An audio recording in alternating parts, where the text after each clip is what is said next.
कवि सम्मेलन ला आगे बढ़ाते हुए रायपुर से पधारे हमर उंघर्रा जपर्रा कवि तत्वन मुखारी करे रही नहीं न हवा महीना भर अब आपके बीच में आवा थे अजगर प्रसाद बम्पर रायपुर ले आओ। आप मैं तो जानत हो अधी पौम काम नहीं चले एक से मोर नाम है अजगर प्रसाद बम्पर।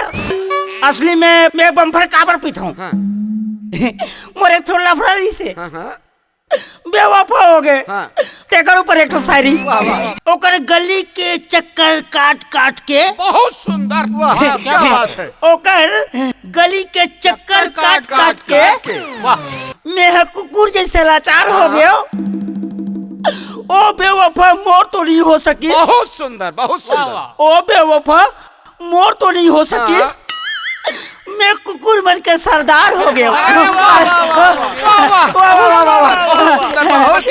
ओ काहे में पढ़ाई में थोड़ा गधा रहे हो लेके कूदाई जाता रही से अब ये दे बम्पर जा तो ना ओकरो ऊपर एक तो शायरी है रात भर सुंदर पढ़े परीक्षा में बन के उल्लू कौन जानी फिर मिलते काबर कौन जानी फिर मिलते काबर बाबा जी के ठुल्लू। अरे वाह वाह क्या बात है बोल अंडा क्या बात है। ओ असलीम का है मोर जो प्रेमिका रही से दूसरा से उड़हरिया भगा गए दिल टूटे तेकर ऊपर एक ठो जावत हत्ते मोर जिंदगी ले दूर अरे टूटे हुए दिल में मरहम तो लगाते जा टूटे हुए दिल में मरहम तो लगा के जा।